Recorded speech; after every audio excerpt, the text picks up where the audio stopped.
the pleasure of Allah.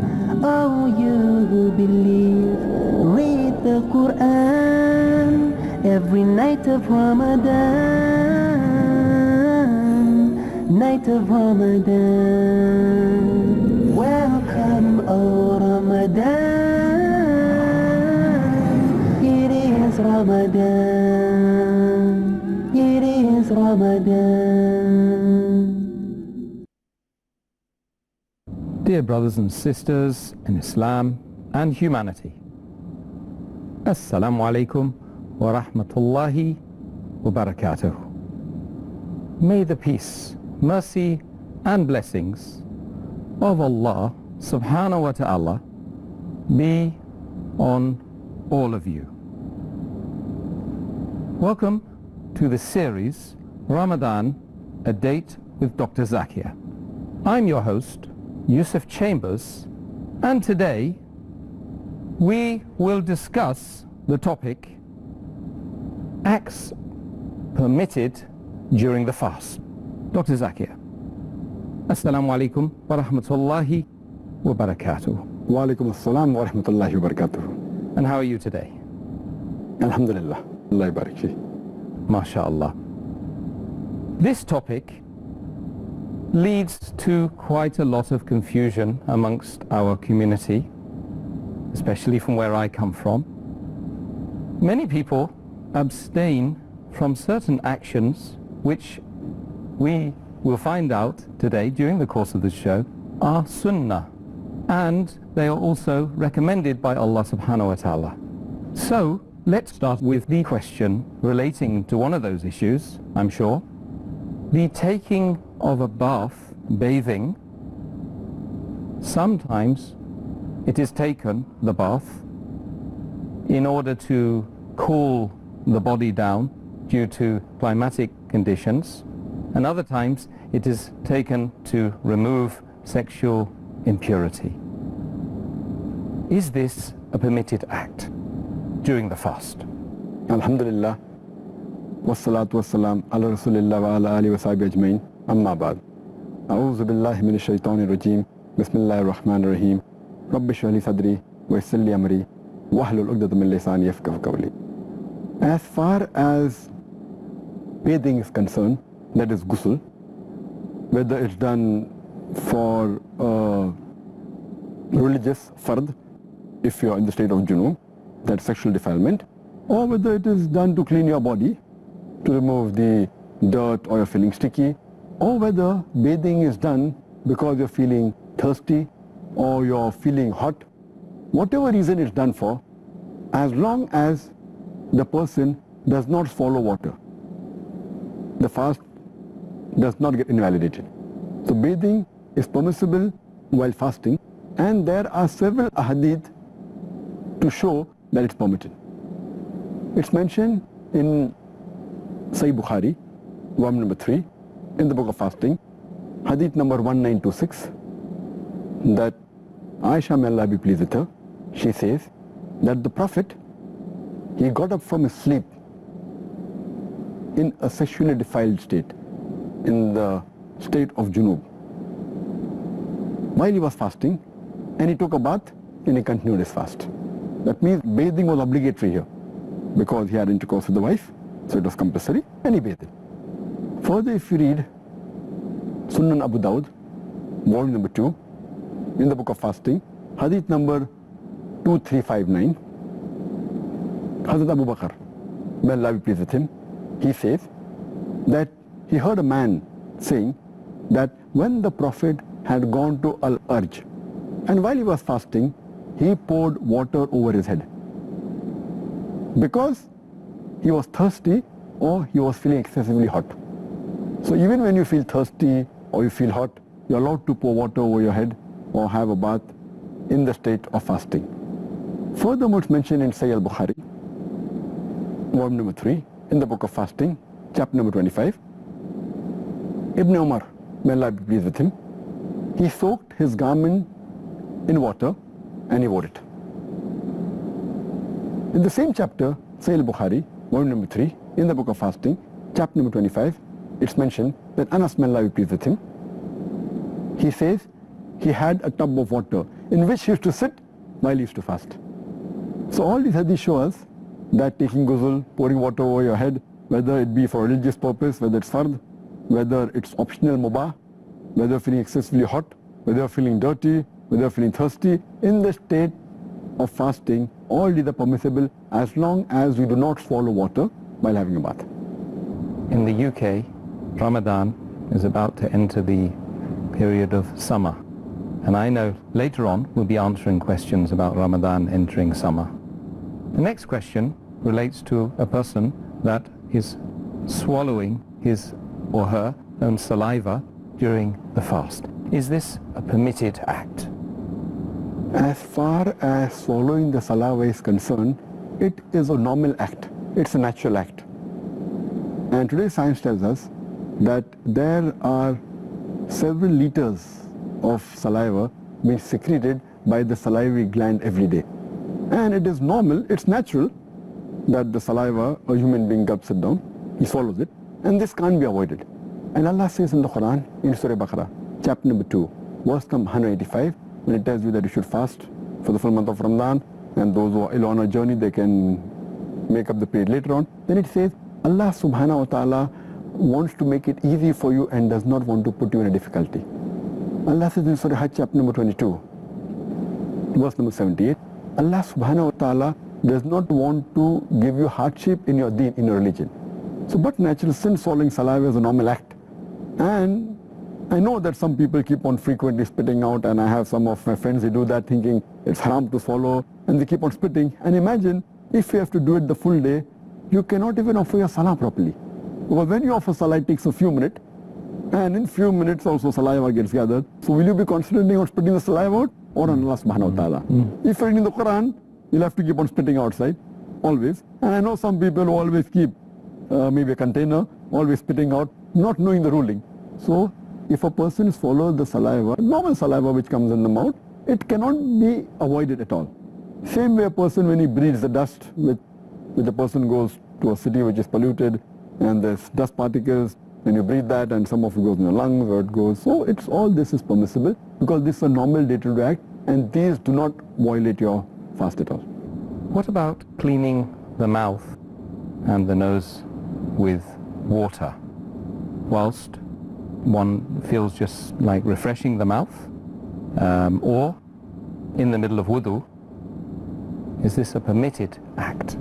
As far as putting water in the mouth or gargling the mouth with water or putting water in the nose, whether a person is feeling hot or whether while doing wudu, it is permissible because it doesn't enter the body. As long as the water doesn't enter the body, a person does not swallow the water, it's permissible. And in wudu, gargling is a requirement, putting water in the mouth is a requirement, but natural doing wudu is fard, before offering salah. And while fasting you have to offer salah and you have to do wudu. So how can it be prohibited? So when a person puts water in his mouth while gargling in wudu or otherwise, he should be careful that he does not swallow the water. And when he puts it into the nose, there are some people who think it will break the fast based on a hadith, and that's the reason they only touch the water to the tip of the nose and they don't put it inside, because it's the hadith of the Messenger of Allah subhanahu wa ta'ala. And Muhammad said, it's mentioned in the hadith of Sunan Abu Dawud, volume number 2, in the book of fasting, hadith number 2360, that the Prophet said, snuff water excessively while doing wudu except while fasting. That means the Prophet recommended that you should snuff, put the water excessively in your nose except while fasting, indicating that if the water goes through the nose, into your throat, into the stomach, it will break the fast. That doesn't mean putting water in the nose is prohibited. So normally when you put water, it doesn't go into your throat, and even if you snuff excessively, always it doesn't go, it can go. So it's a precaution. The Prophet said that don't snuff water excessively while fasting, otherwise you have to do that. So this hadith also proves that putting water in the nose, it is permitted, but you have to be careful. You should not snuff excessively so that it goes into the throat. Otherwise the water goes into the throat and the stomach, either via the mouth or the nose, it will break the fast. But unintentionally, while doing wudu or while gargling, if the water does enter inshallah, Allah will not hold you responsible because it's done unintentionally. Okay, so it all goes back to the issue of intention. That's right. Pleasing Allah, seeking the face of Allah subhanahu wa ta'ala. Now, I'm aware in the previous series we've covered the next couple of questions. However, this topic wouldn't be complete without some answers to the following questions. First one, if a person who is fasting eats or drinks during the fast unintentionally, does this break his or her fast? When a person drinks or eats unintentionally because of forgetfulness, it does not break the fast. And this normally happens mainly in the first few days of the month of Ramadan. A person is used to his daily activity and suddenly Ramadan comes, so unintentionally he may go to the kitchen or he may pick up a bottle of water and pour it in the glass and have it. Or a person goes jogging and he comes back and he's used to having water. So it does happen.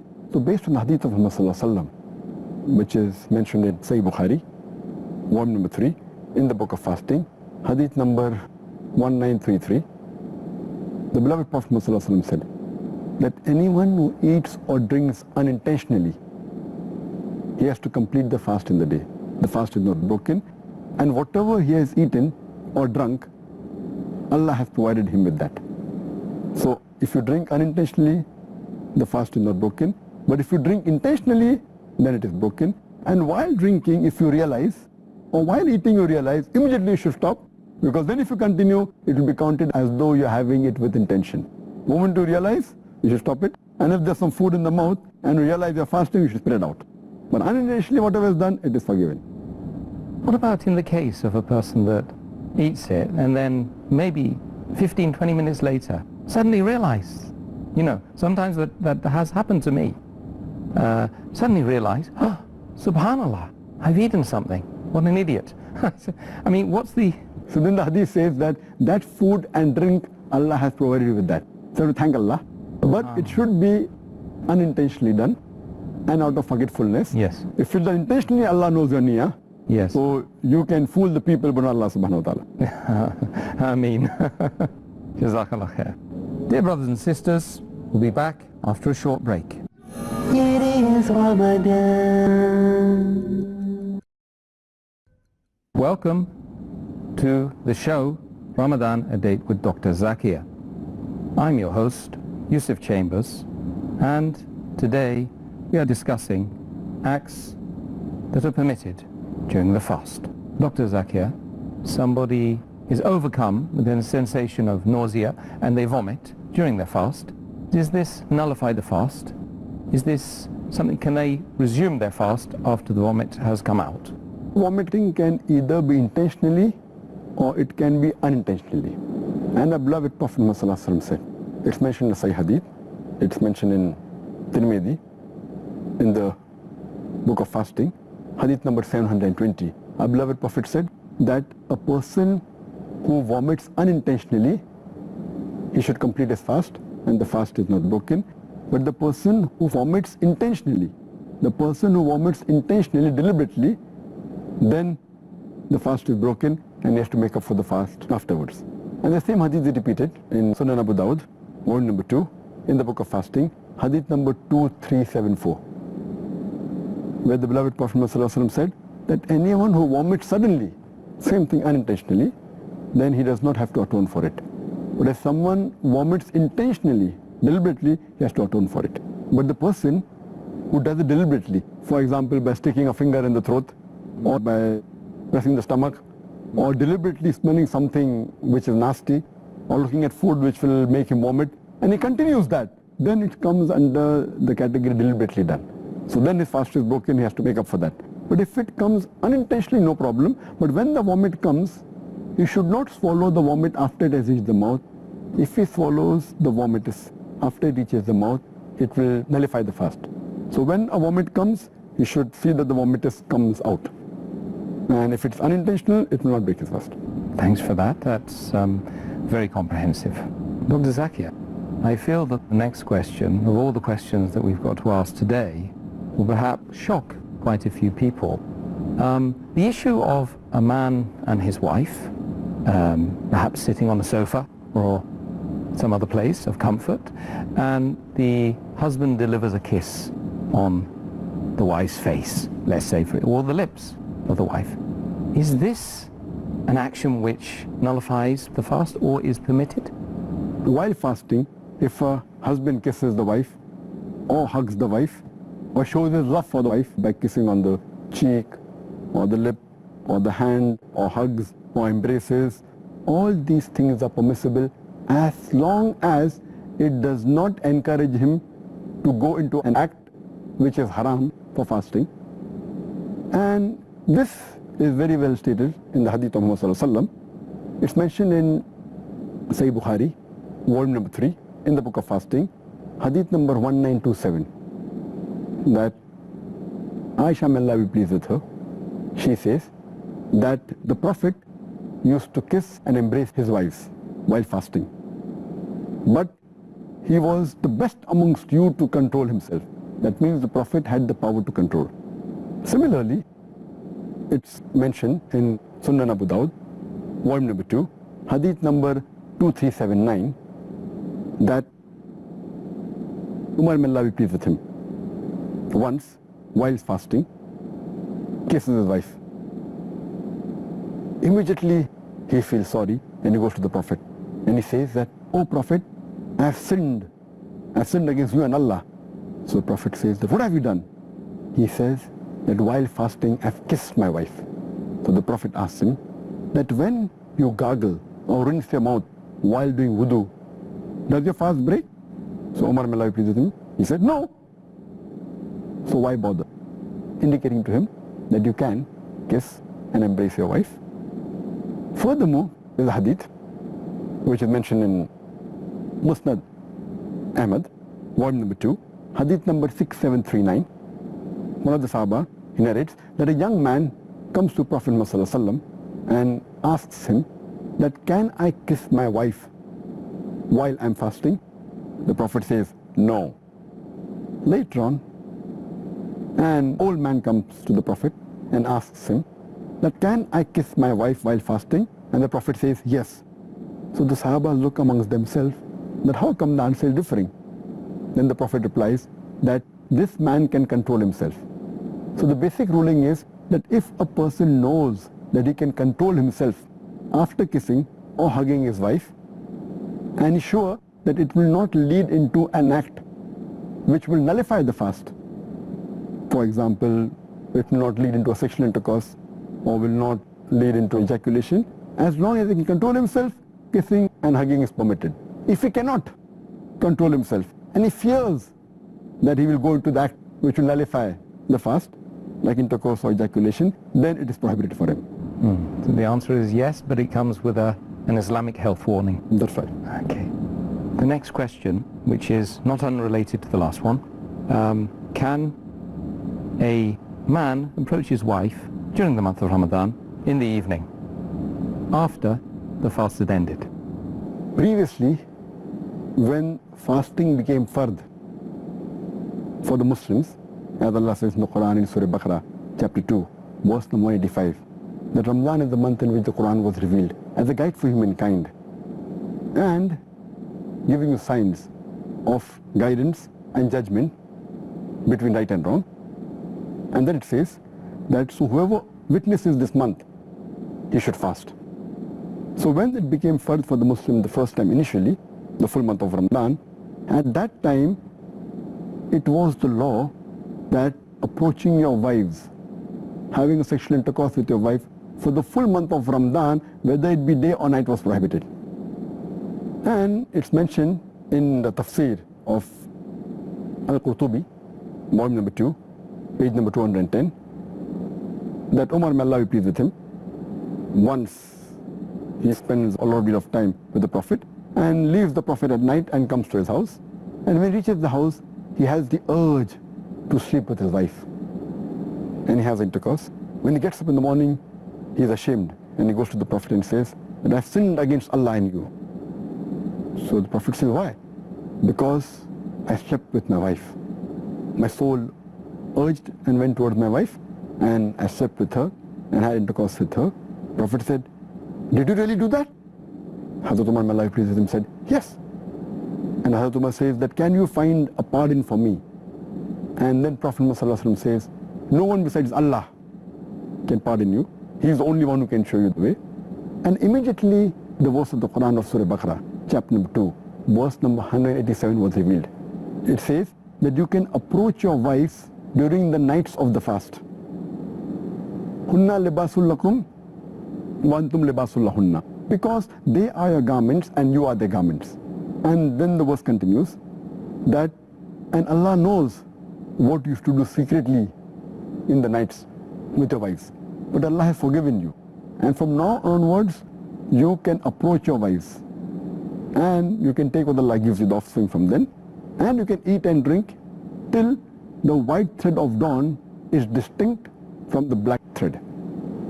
And then you can fast until sunset, until night falls. So when this verse was revealed, Surah Baqarah chapter 2 verse number 187, then it became lawful for the Muslims to approach their wives during the nights of the fast. So now, as far the present rule is, that you cannot approach your wives, have a sexual intercourse with them during the day, right from the break of dawn, from the time of Fajr Salah up to sunset.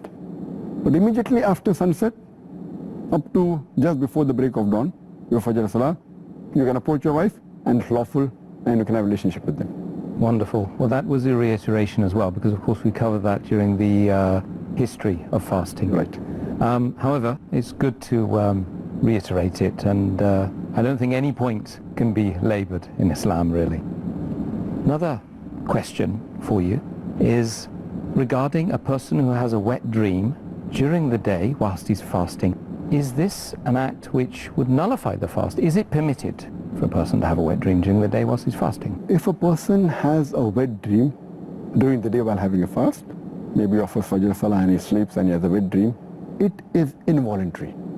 A person has a wet dream, even if he ejaculates, it's involuntary, he is not to be blamed for that. So in this case, because it's unintentional, surely it will not break the fast. And he can complete the fast. And the thing that is advised to him is that he should have a ghusl, a bath, as soon as possible, so that he can offer the salah. That's excellent. I think that's self-explanatory. Thank you for that. Another question, very much related to the last one, I feel. Is a person allowed to be in a state of sexual impurity whilst they're fasting? As far as the question that can a person be in a state of sexual impurity, that depends if, as long as he does not do any haram act during the fast. For example, it's mentioned in the hadith of Muhammad in Sahih Muslim, volume number 2, hadith number 2453. It's mentioned that Salma, may Allah be pleased with her, was the wife of the Prophet. She says that the Prophet got up from his sleep in a state of sexual defilement, state of sexual impurity, while he was fasting, and he had a bath and he continued his fast. Further, there's a similar message given in Sahih Bukhari, volume number 3, in the book of fasting, hadith number 1925, and the hadith is narrated again by Salma, may Allah be pleased with her, and Hazrat Aisha, may Allah be pleased with her too. Both are the wives of the Prophet. And they said that the Prophet used to get up in the morning in a state of sexual defilement because he had intercourse with the wife, not because of a sexual dream. And he used to have a bath. And he never used to compensate the fast later on. This proves that being in the state of junub, sexual defilement or sexual impurity, does not nullify the fast. Even if a person has a wet dream in between, his fast is valid. The only point to be noted is that the person should have a bath as soon as possible. If he gets up in the morning, after dawn breaks, and if he is in a state of sexual impurity, he should have a bath immediately so that he can offer the Salah of Fajr. Or if he sleeps after Fajr Salah and has a wet dream and then becomes sexually impure, so he should have a bath at least before the Zuhr Salah so that he can offer the Zuhr Salah after having a ghusl. Okay, I think that sheds some light on that issue. And the same thing if a person is menstruating. If a lady, if she is menstruating and she finishes the menstrual cycle just before Fajr and she delays a bath even after dawn has broken, and she has a bath just before the Fajr Salah, that's also valid. Excellent. Okay. Both sexes have been covered in that one. Dear brothers and sisters, we'll be back after a short break. It is Ramadan. Welcome to the show Ramadan, a date with Dr. Zakir. I'm your host, Yusuf Chambers, and today we are discussing acts that are permitted during the fast. Next question relates to a woman who's cooking during the fast. Is she allowed to taste the food?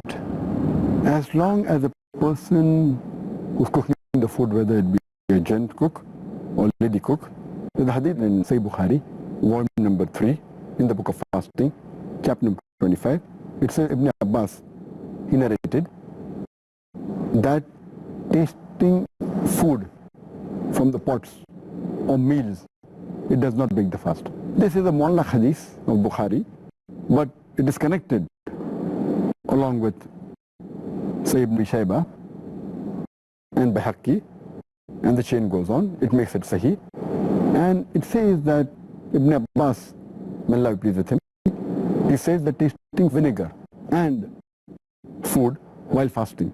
So all these hadith prove that while fasting a person can taste food, but you have to be careful. The food should not enter your throat, you should not swallow the food.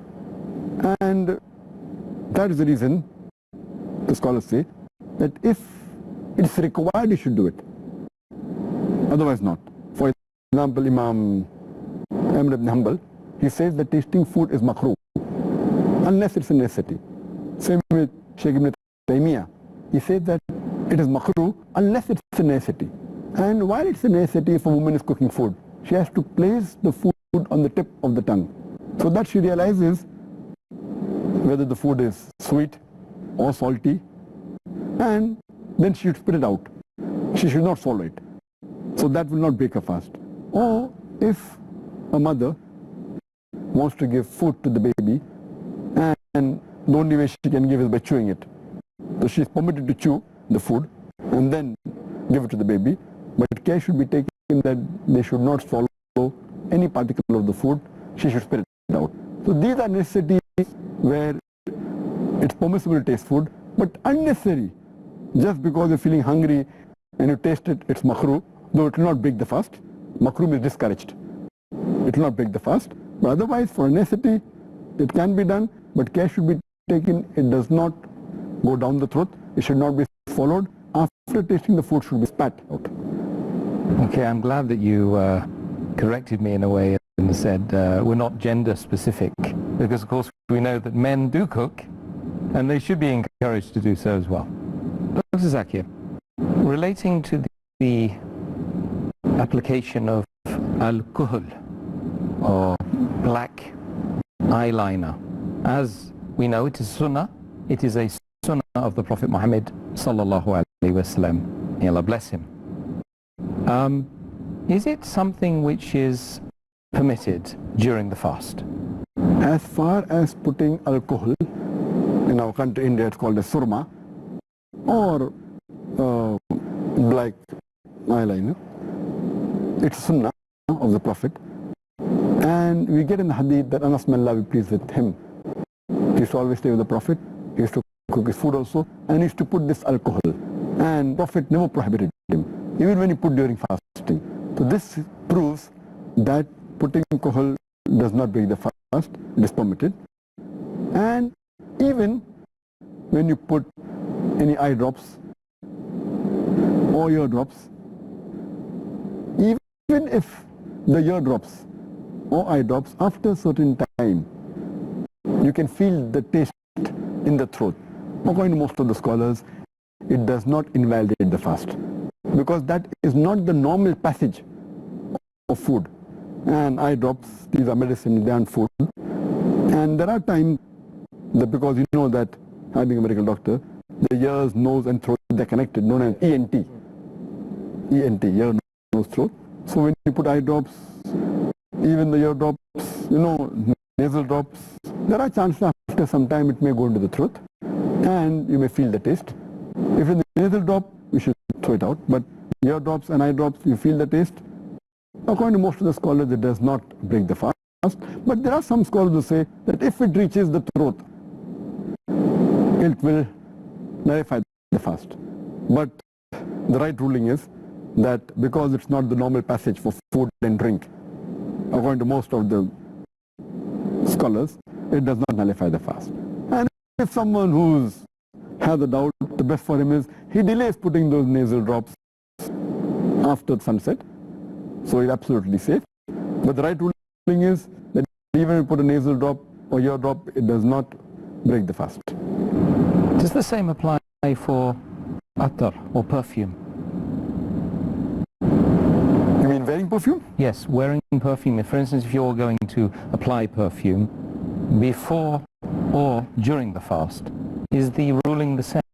If you wear a perfume and if you smell it, there's no problem at all. Smelling perfume is permitted, any sort of perfume, as long as it is not an incense smoke. You know, you smoke sticks or smoke that comes. Smelling that excessively, it may go to the nose, it may go in the stomach, and particles may go. So that is a bukhur. Bukhur. Ah. So that is what you should be careful of, where otherwise smelling perfume, it's permitted, it will not break the fast. The next question is regarding injections. Is it permitted during the fast?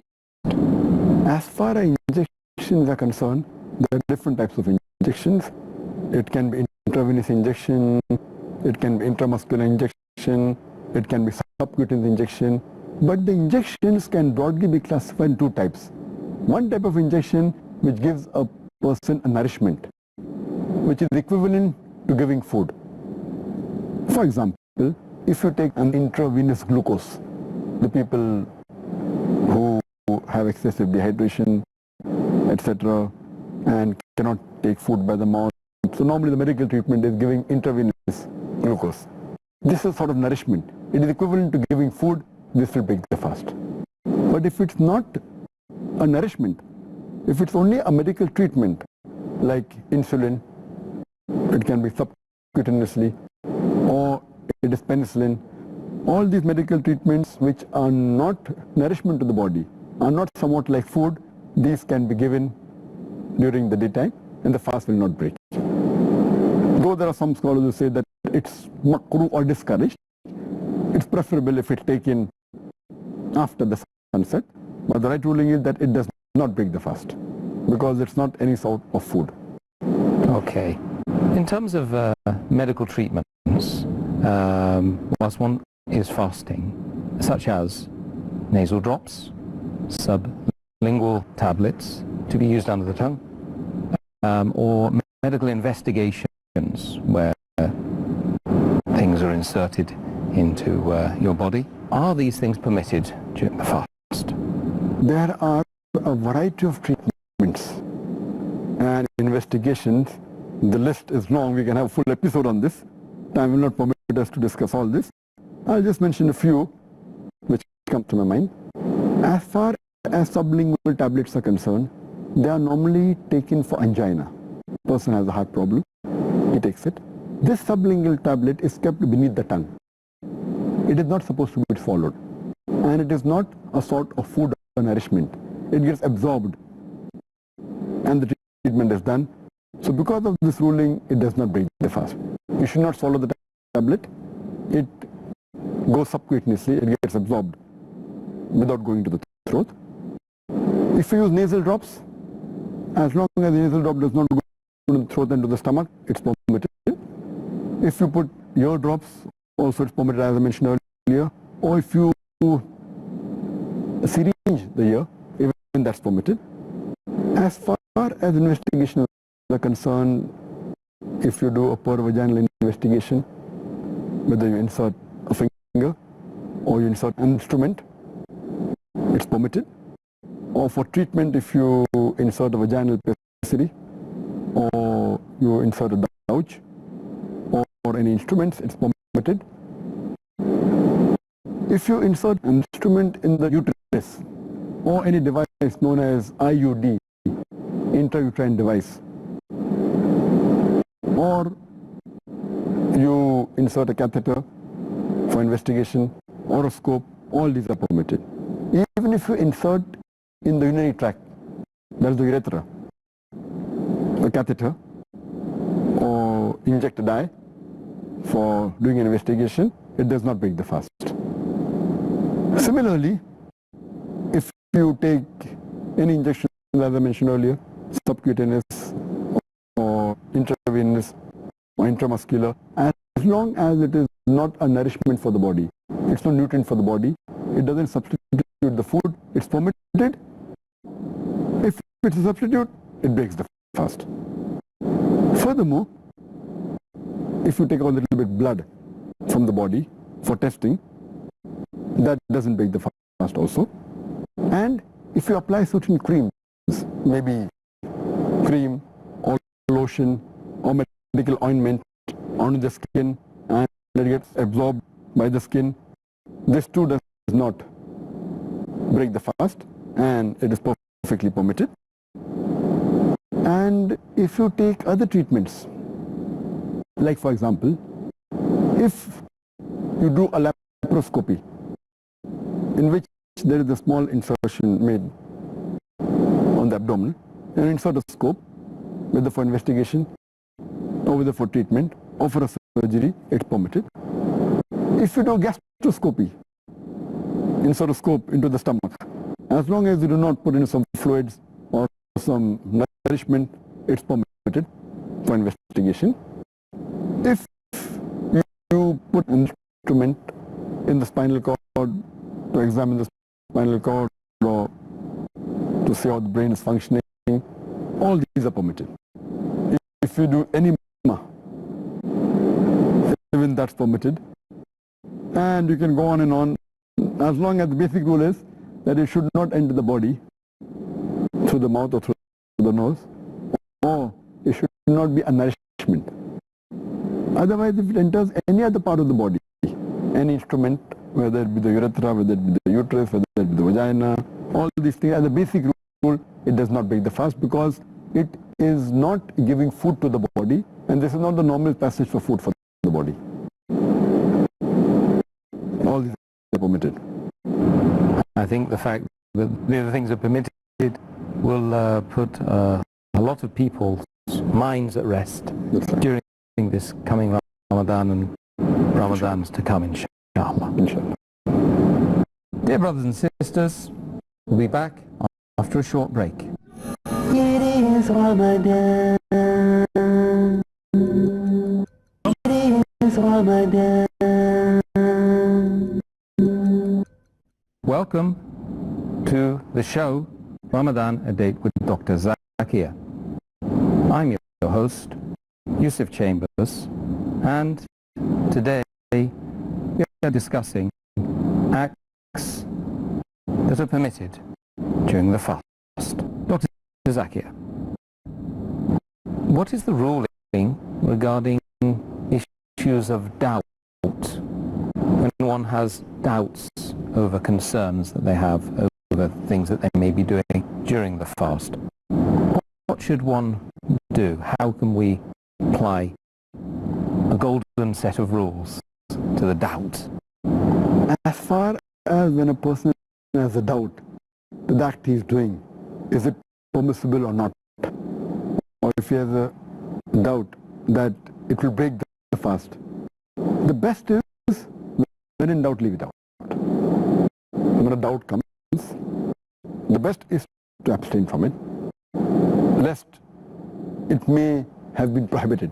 If there's a doubt and if you don't do it, then it will not be a sin. So it's preferable to stay away from it. But the best golden rule is, Allah says in the Quran, in Surah Nahl, chapter number 16, verse number 43, as well as Surah Anbiya, chapter number 21, verse number 7. First, al-zikri in kuntum la ta'lamun. If you don't know, ask the person who has the message. Ask the person who is knowledgeable. Go and ask a scholar, and he will guide you whether it's permissible or not. That's the best. But till that time, when in doubt, leave it out is the best policy. Good advice. If a person in the situation where one feels compulsed or forced into breaking the fast. Or when one breaks it out of ignorance of a ruling, is it permissible that this person should be breaking their fast in such conditions? As a rule, whether the fast breaks or not, or is it permissible if someone is forced to break it out of ignorance, out of mistake? Allah says in the Quran, in Surah Nahl, chapter number 16, verse number 106, that after you have believed, and then if you go to unbelief, unless it is out of compulsion.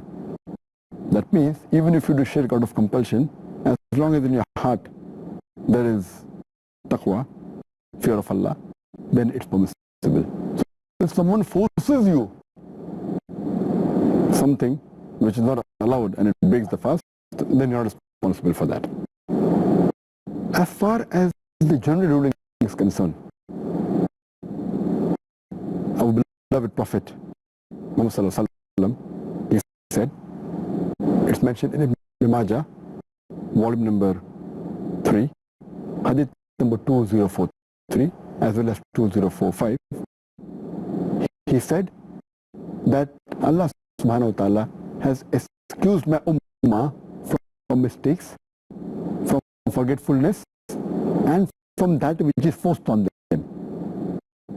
So besides force, even if it's a mistake, or if it is due to forgetfulness, Allah excuses that. And that's mentioned in the Quran in Surah Ahzab, chapter number 33, verse number 5.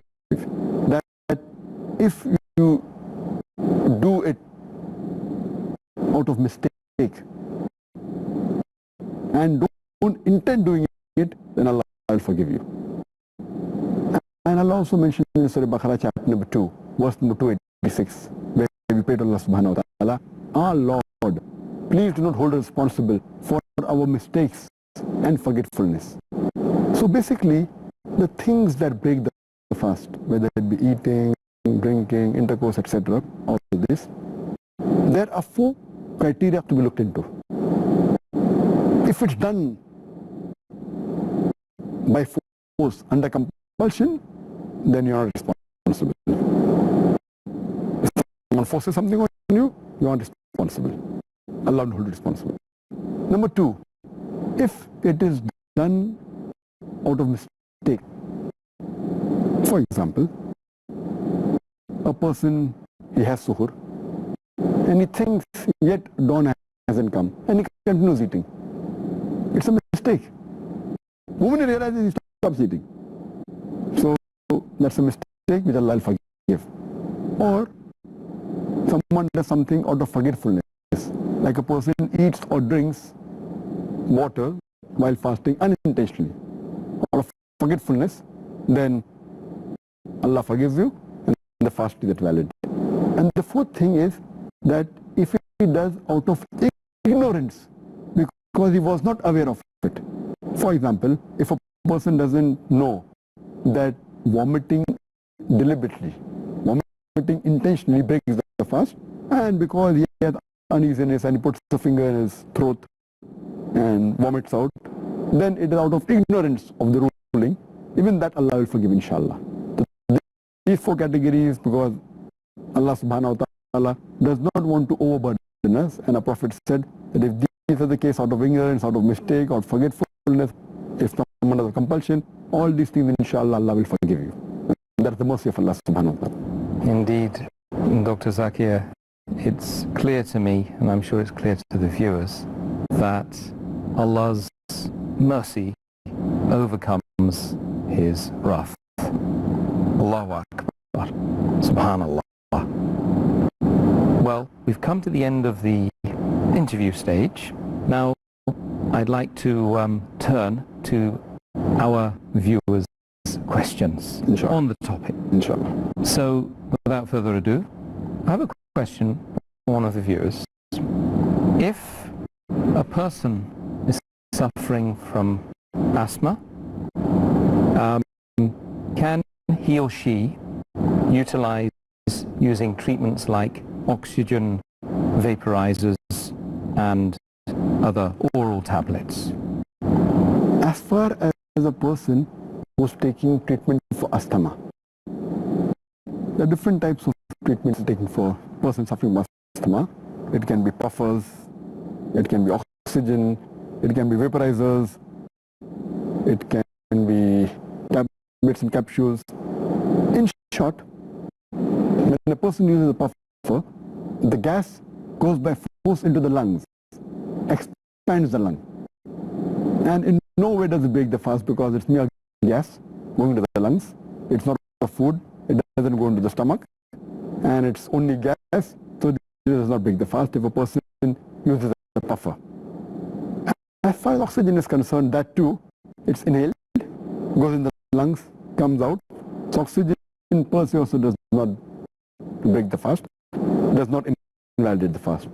But as far as vaporizers are concerned, vaporizers can be of different types, can be in form of liquid, can be gaseous, in form of particles.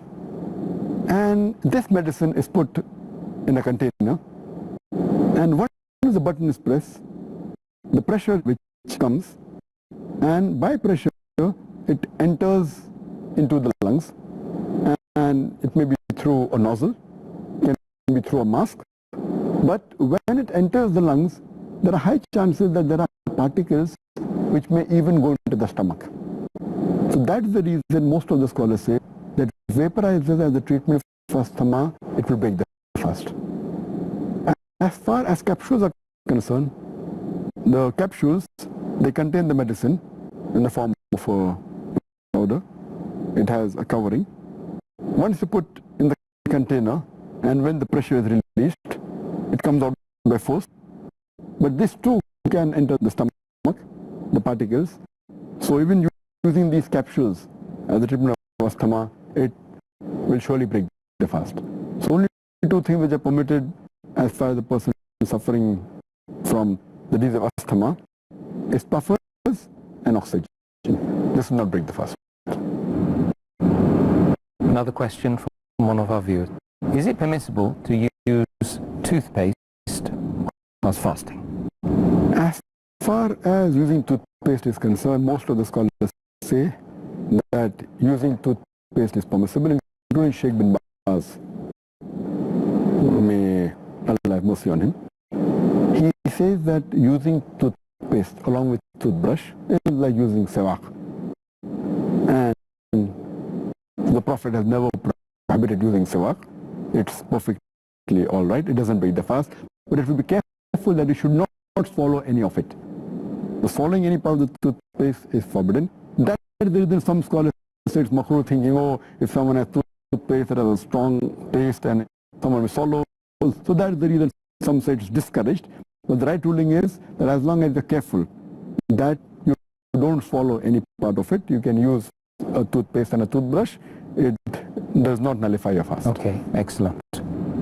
Next question from the viewers. Should a person spit having rinsed or washed his mouth out generally or after making wudu?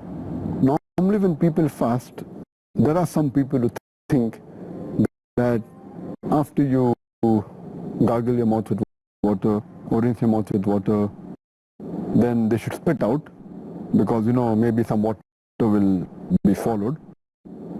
But the general ruling is that most of the scholars agree that once you gargle the mouth and after expulsion of the water from the mouth, there is no need to spit. It's not a requirement. And even those few scholars who say you should spit, it's only once. But there are some people who spit several times. Some people even take a cloth and they dry their mouth, after gargling, thinking that the water will, go into the stomach, which is absurd. Because normally when we see and we read the seerah of the Prophet and the lifestyle of the Sahabas, many a times when they drank water just before Fajr, before beginning the fast, when they heard the Fajr Azan, they stopped drinking. But we have never heard of any Sahaba spitting out after drinking water.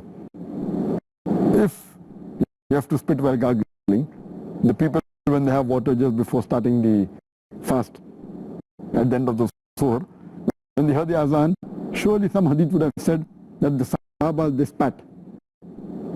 So that the water doesn't go into, which is not seen. And while doing wudu, when you gargle the mouth, to rinse the mouth, and expel the water, that's it. Even if you have to spit, maximum, I think once is sufficient. You can't go beyond that, spitting several times and taking a cloth and drying your mouth. Everything else that remains can be counted as part of the saliva. There's no problem at all. You can't make life difficult for you. It's good to know that, actually. It would make life very difficult when one was fasting if we had to do that. Thank you very much, Dr. Zakir. Indeed, Dr. Zakir Naik, we have reached the end of the show, and I must say that I am surprised at the number of acts which are permitted.